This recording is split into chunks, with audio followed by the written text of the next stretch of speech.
He's the top of the class, Nigel Mansell, Monday at 8:30 on Wish TV. Amber waves of grain. The phrase on Indiana license plates is seen by millions of people around the state and the nation every day.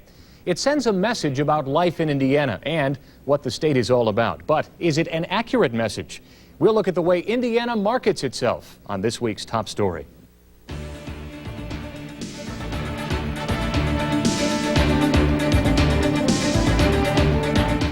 Hello and welcome to Top Story. I'm Ken Owen. This is a big weekend for the city of Indianapolis and the state of Indiana. The Pacers are involved in 2 nationally televised playoff games downtown at the arena. It's the first weekend of qualifications at the Indianapolis Motor Speedway, and President Clinton was in the city for a visit Saturday. We are in the spotlight, but some say too many people have the wrong impression of Indiana, and that very little is done to erase the notion that the state is a big cornfield with a couple of office buildings scattered around. Joining us today to look at this issue, IU economist Morton Marcus, IUPUI pollster and News 8 political analyst Brian Vargus, and Lisa Duda of the Indiana Department of Tourism. We're going to start with Dr. Marcus. We've talked about this in the past off this show. Why do you think Indiana has an image problem? I believe that most people look at Indiana as a farm state.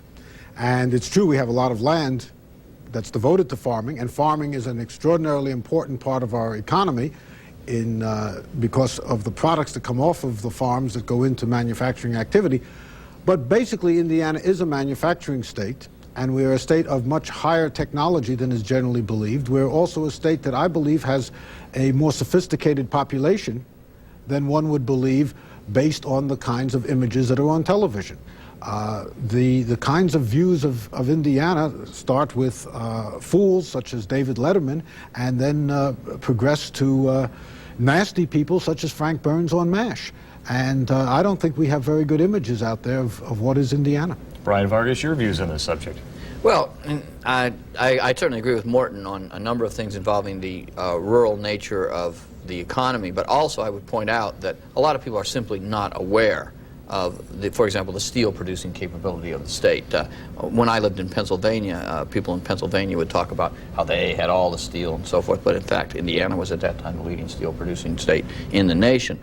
The other side of it is politically, Indiana has always been consigned as a bit of the backwoods. Some people may remember when Dan Quayle was Vice President of the United States, he raised the issue of the definition of Hoosier in a dictionary.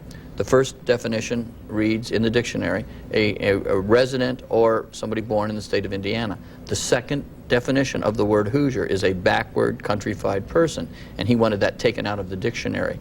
Now, we won't even get into the merits of arguing about changing the dictionary, but the thing is, that is the image around the country. It's an image, interestingly enough, that is being corrected by some people, particularly on a weekend like this, where people start to see what has been referred to by the Wall Street Journal as the sort of diamond on the snow belt that is Indianapolis, and what goes on in the city of Indianapolis. Wait a second. You say it's being corrected.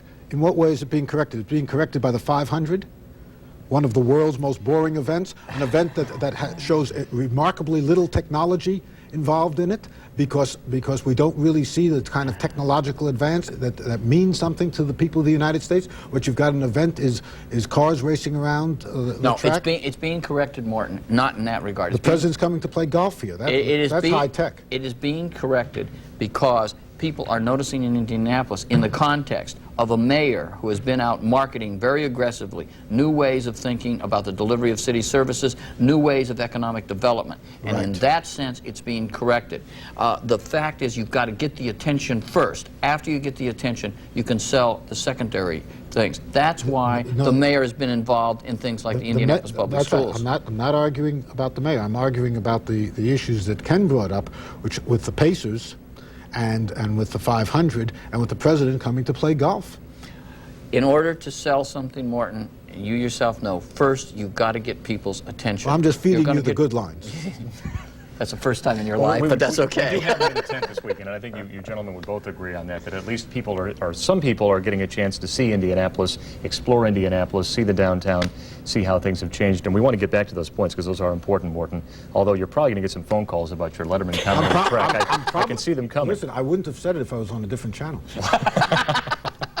Lisa Duda from the Department of Tourism, you're kind of the person on the spot today, and we're going to try to stick up for Lisa because your job is to promote the state of Indiana. How That's has correct. the effort changed, and how would you respond to the criticisms these gentlemen have? Well, the opinions are pretty much correct, but the visitors that we've found coming to Indiana enjoy meeting those kind of people, enjoy the leisure, enjoy the rural areas, the agriculture. International visitors come to Indiana all the time now to research our agriculture, to visit Purdue. That's something that they're interested in, our poultry, our the pork farms, you know, so forth. That's something they find very interesting and would travel, you know, across the ocean to visit Indiana and see those things because it's something they don't have out their back door, and it's something we do have. So we enhance that image, and we don't say that it's too rural of a feeling to give to those international visitors because they love it. I still remember the Wander, Indiana spots, which I think are almost 10 years old now. But those really, I thought, were the nadir of the tourism. Yes, because they were suggested memorable there as was they nothing were. to do here. Right, you just That's kind right. of Well, waddle and around. also, Lisa's- if you looked at a license plate, you thought that people were from the state of Wander. But Lisa's right, that we do have, with our agricultural sector, you know, leaders in the world, and that we do get visitors who are coming to study that industry. We also get people coming to study other industries, and we have large numbers of people visiting. I just came from a meeting with people from the Philippines who are interested in the kinds of information systems that we run at Indiana University in the School of Business. But the issue is, how do the people of the United States view us? And we are viewed as a rural location. Now, part of the problem we have is that some of our best rural settings are not necessarily on our state highways. They're off of the state highways. For years and years and years, we have gone with a state highway map that is basically a trucking map and is not geared to the visitor. We don't have good signage throughout the state of Indiana. This is a continuing problem. I think the last few years we've seen some improvement in signage where the highway department has been willing to cooperate with local tourism groups to get better signage. But we don't have a very strong concept of what is attractive in this state. And yes, the rural environment is attractive, but I think we also ought to recognize that the strongest asset we have, more so I think than the rural matter, are towns of say 25 to 50,000 in population that are awfully good places to live. And those communities very often are not set up to bring in visitors, to have the bed and breakfast, to have some kind of activity and some sense of what it's like to live in a town of that sort. Yeah, I think he's right. And we've talked in the past, too, about the high-tech opportunities in Indiana and Indianapolis, that statewide there are a lot of businesses here that are not traditional Indiana companies. Right. That's right. And why is it that we don't know about these things? Is because we don't have news programs and we don't have feature programs on television that give us enough information about that. I think, Ken, part of the issue is really right here with your station and other stations in getting the information to the people of Indiana about the kind of place we are. That a lot of the images that we have of Indiana come off of television. Mm-hmm. And television feeds us the silos and feeds us the fields and doesn't give us enough of a sense of the communities that we have. On the other hand, I would point out, then I agree with you, unfortunately. Whoever I am. Yeah. But there are also those situations where people do like those small towns. Mm-hmm. And you just had an example of that in Jefferson County down along the river in Madison, where they voted down a riverboat referendum. Now, riverboats are not high-tech and all of that, but it was a case of possible tourism development. But what they didn't want was the kind of tourists that would come in then, as opposed to the bed and breakfast of the nice town that Let's Madison not get is. started on the gambling business, because Well, I was not, what talking they're talking about that about as an is example that's of right. not changing the lifestyle of that small town, which is a nice town to That's live right. in. That's right. See, They don't. that's They don't something want which you need to they sell. don't want visitors coming for that purpose. They want visitors coming for their purpose, which is to spend some money in their town, as opposed to spending some money at the riverboat. But I think that's where the point is, that if we market those small towns and get that out there, some people will come to see that. See, so there's a two-edged sword here. If you market the small towns, then you can't always market the high tech. I mean, they may be the same place, but They are the same place. But they're a different audience, Morton. Yes, but I'm not talking about marketing antiques. You see, we are doing a great deal in Indiana in trying to sell the past, and what I'm trying to sell is the present. and the fact that these small towns are good places to live in today, not because these small towns have large number of antique stores with the furniture that people no longer want. I have no disagreement with you on that. I think we're in accord there. Well, research has told us that for these very reasons, people come to Indiana within 500 miles of their own town to come here and see the small towns, to experience what the locals experience on a day-to-day basis, and not to do something different, but to get away and relax and to get that small town charm. I think what they're coming here for is the past. They're coming to Rockville for the Covered Bridge Festival. Sure. History is our strongest point, one of our strongest points. And we love to promote that because people these days are going to those historical sites and want to learn about the past. But Indianapolis and Evansville and Fort Wayne are still small. They still have that small town charm because of that Hoosier hospitality that every Hoosier can offer visitors. I just don't believe this. To me, this what we do is we pull this damp old rug of molded history over our heads and try to hide under it, rather than talking about who we are. And this state is a much more progressive state, a much more advanced state than we like to believe about ourselves. And it's so easy to push this image of the past and to sell that image of the past. And what you're telling me is that people are buying the image of the past. I don't think that's right. Morton, we're going to take a break. When we come back, we're going to show you the new Indiana tourism spot, and none of us have seen it, so we can look at it, react to it, and talk some more when Top Story continues. Don't go away.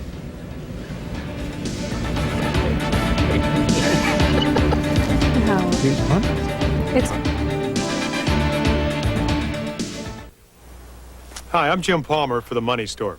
Does it seem like the weekend is the only time to take care of personal business?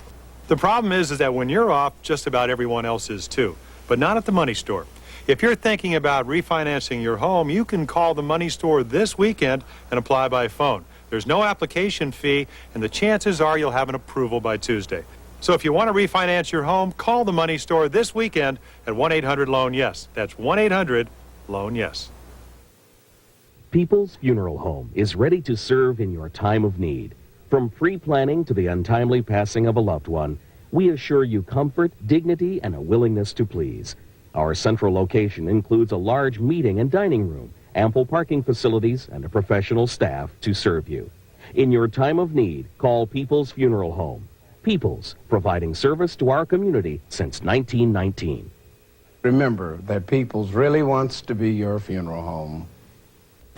We are back on Top Story talking this morning about tourism, talking about Indiana, talking about its image as it pertains to the rest of the nation. And these gentlemen have been saying during the program that essentially Indiana is sending the message out that we're a farm community living in the past. Lisa Duda from the Department of Tourism is saying, well, people like the past, and that's what brings them to Indiana. So that brings us to this point in the program. We have the brand new tourism spot. This will be running, Lisa, in Chicago, Louisville. That's correct. Around the state? In and out of state, both this spring. We've tied it into our new State Secrets program, which is we've decided to break the state into regions and market ourselves as regions to compete with the outlying states, and I think it's going to be a very successful program. So this is the new spot that people around the region will see, and it's designed to lure them to the state to spend a weekend, a week, money here in Indiana. Let's take a look at that right now.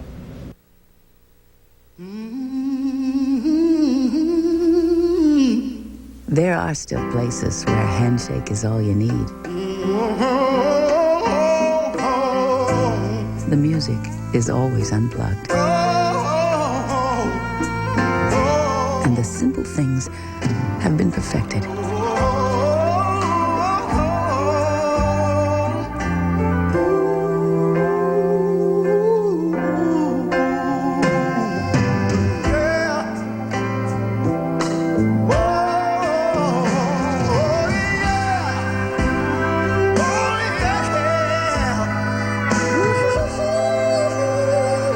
You could use a little Indiana. Call 1-800-779-8844 for your free travel package.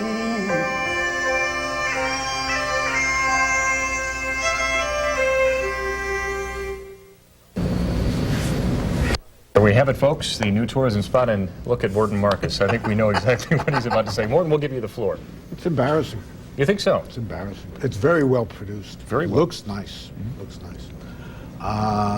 would not want people to believe that that's Indiana. I'm sure that most of those scenes were filmed in Indiana, probably all of them.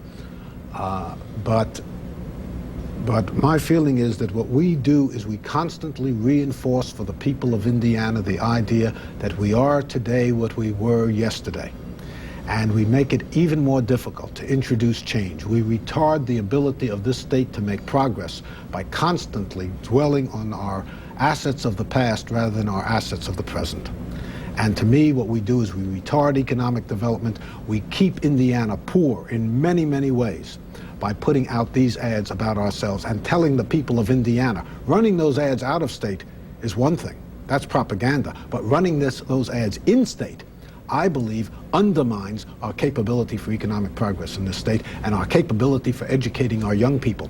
Because what we're telling them is, this is your reality. And that's not the reality that the young people of Fort Wayne or the young people of Evansville, the young people of Indianapolis or Muncie or Richmond or Jeffersonville or any of the towns and cities of this state face.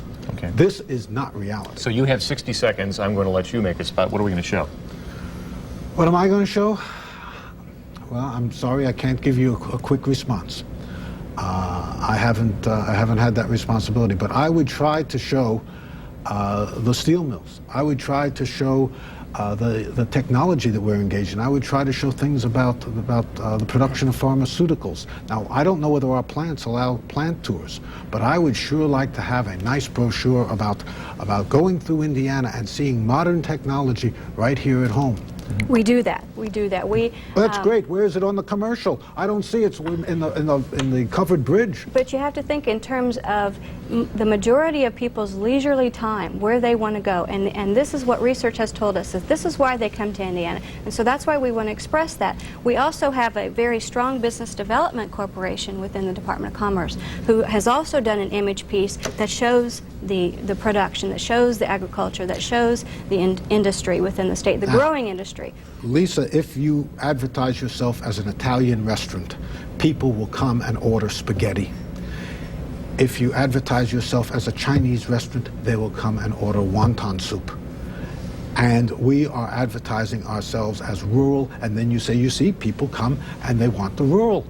What we have is very self-reinforcing activities. And I don't believe that there's a reality here. Let me jump into the middle of this, since I am literally trying to be rational.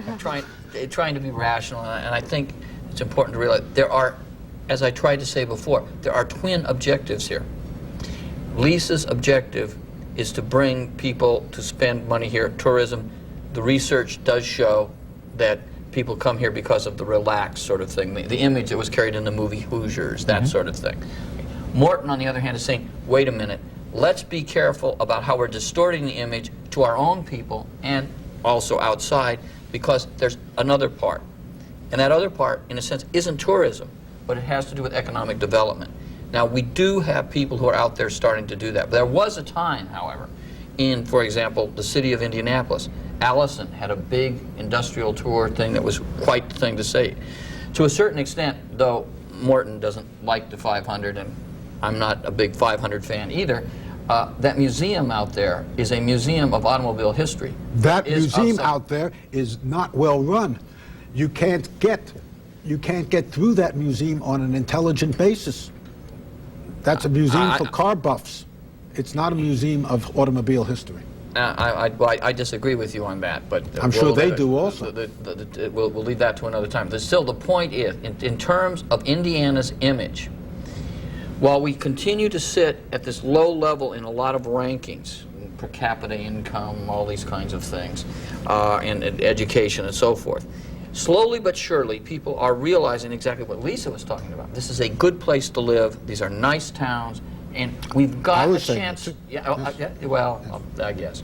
And they started to develop this sort of image. So now our task is, in a sense, to put them together. I could write the commercial, and I think it's. I'll just help you out here. Good, you do. I mean, the commercial is one who says, here is small town Indiana, and then right next to it, here is the high-tech plant that is now producing computer chips or the latest plastics technology up in Elkhart or things like that. And this is where the people live, and this is where they work. Come to Indiana, where while you may be going back, it's to the future, to steal a line from a movie title. Oh, I can see the PR people are going to be calling you, and you can have them. Busy weekend on the Vargus hotline, I believe. Well, Lisa, what's your reaction to that? Just the idea that, I think what Morton was kind of touching on is if you send people the message that people in Indiana sit around and look at the water and watch cars drive by all day, that somehow people are going to pick up that attitude inside the state. Now, outside of the state, I think, Morton may not agree, but I think Brian does, that people want a leisurely time and that might draw tourists in. But within the state, do we need to do more image spots? Showing business, showing people doing different things? The Department of Commerce, I know you asked Lisa a question, but the Department of Commerce itself had an ad, I believe it ran in Business Week, to suggest that we're fast. They use a race car. That our response time is fast. Why? Because they're trying to fight the image that our tourism department, also in the Department of Commerce, is putting out that says, hey, we're just Hoosiers, we're just lying back here, not doing anything. To defend Lisa, though, and her she doesn't department, need she can defend herself. No, but I've got to play devil's advocate and jump in, because I think we're talking about two different animals when you talk about tourism and you talk about drawing business to the state. Then this ad should not run within the state of Indiana. I disagree. I think people within Indiana like to travel within their own state, and they like to see what else is out there as well. This is showing the other people in Indiana, if they live in the southern part of the state, what's in the northern part. Where is the Indianapolis Museum of Art? Where is the State Museum in this? Where are the zoos? They have been in previous campaigns. I'm looking at this campaign, Okay. and this campaign is purely open countryside. I'm not even sure there were fences. We might have been in Wyoming, for all I know. Well, we might have been, but we weren't. We were in Indiana. And Morton, I will tell you right now, You're being so rational. You're being so temperate. This is not the Brian Vargus I know. But Morton, you bring out the best in me. The only thing that I could say is I do know for a fact that we mentioned Madison and Jefferson County before, that something like half of their visitors that come down there for bed and breakfasts and for a weekend come from Indianapolis. So there is some reason now to keep some kind of things going, to move things within the state. But I emphatically will underline the notion that we must have a coherent plan for marketing this state nationally and internationally. International market is where it's really at, and that's right. remember and where that's something we're really getting into, is deciding what the international visitors want to do. Many times they'll come here to visit industry or as a business venture, but they also either bring their families back or stay a little longer, and so they're visiting us and traveling around the state. So we also have a product development book that we've put together on agri-tours, on eco-tours, on industrial tours, to kind of emphasize that part of what we call tourism and business development is doing that as well. They're putting the quality of life side into their image pieces along with the industry, saying, yeah, we have booming industry, but we also have a good place to live and a good place to raise your kids. We are out of time. I just want to ask you real quickly, what is the annual budget for the Department of Tourism? We are operating under $3.3 million, and the surrounding states, I know Illinois alone has a budget of $27 million. So we have a lot of competition. We have a low budget, but we seem to be keeping on track. It sounds like a lot, 3.3 million. It's less than 60 cents a person in the state of Indiana. Again, and that's one of the problems, if you think about it, that we do market to ourselves, that we think we'll talk about $1 million and everybody in Indiana thinks that's a lot of money. It's a drop in the bucket. We had recent record lottery sales, 550 million. But in the next state over in Illinois, they sold something like I think it was $1,500,000,000. Thank you for a great discussion this morning and some good food for thought. Yes. When Top Story continues, drugs and violence have turned deadly once again in Indianapolis. This time it's touched the younger generation. It's coming up. Stay with us.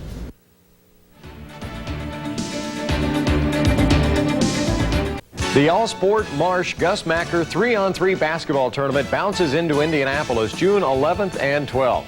Hoosier hoopsters of all ages and experience levels are welcome. Entry forms can be picked up at Marsh supermarkets. Visit the All-Sport display at any participating Marsh store or call 687-6064 for more information. Entry deadline is May 11th and registration is limited. Get your team together today and get ready for the 7th annual All-Sport Marsh Gus Macker basketball tournament. There's a wonderful bedrock of strength in the citizens of the great state of Indiana, composed of connectedness, friendship, loyalty, kinship. While some might say these values are old-fashioned, Citizens Insurance holds them in high esteem. A respect for lasting relationships keeps our customers loyal and has made us financially strong, able to offer our customers home, auto, and business insurance at fair and honest prices. At Citizens, our friendship is our bond, just like the good citizens of Indiana. An Indianapolis family said goodbye to a 14-year-old relative this week, the victim of what police believe was a drug-related murder.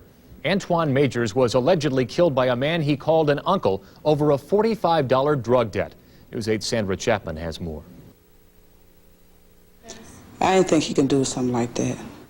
Police say Antoine Majors' life came to a violent end over a $45 drug debt. That according to his confessed killer, 34-year-old Paul Rhodes. They say Rhodes admitted to slitting Antoine's throat and stabbing him repeatedly during a heated argument. Antoine didn't owe him a penny. And so why do you think he's saying that? Probably to make himself look a little bit better. But he can't make himself look no better because what he did to my son, the Lord gonna get him. Rhodes became the focus of the police investigation after inconsistencies in his story and several fresh wounds on his hands. Relatives had also become suspicious. This finger was cut with a band-aid wrapped around it. This finger was cut. This was yesterday. And these two fingers, yeah, this and the index finger was cut. And these two fingers were this big, swollen. Police say Rhodes has a prior felony conviction for battery. But nothing that would indicate his temper or volatileness that would cause him to go into a tirade like this and stab a 14-year-old boy several times and slit his throat as well. But still important enough to note because Rhodes may have still been on probation. And if that's the case, he could be eligible for the death penalty. He had no business doing that to my baby. If he wanted anything for Antoine would have gave it to him. All he had to do was ask if Antoine would have gave it to him. He didn't have to do that to my baby.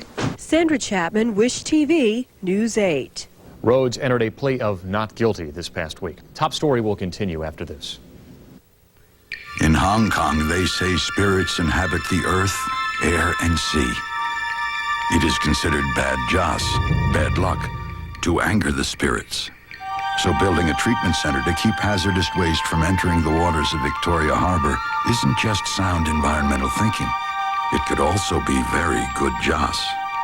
What business do we have saying we help the environment? That is our business. People's Funeral Home is ready to serve in your time of need. From pre-planning to the untimely passing of a loved one, we assure you comfort, dignity, and a willingness to please. Our central location includes a large meeting and dining room, ample parking facilities, and a professional staff to serve you.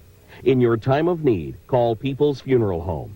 People's, providing service to our community.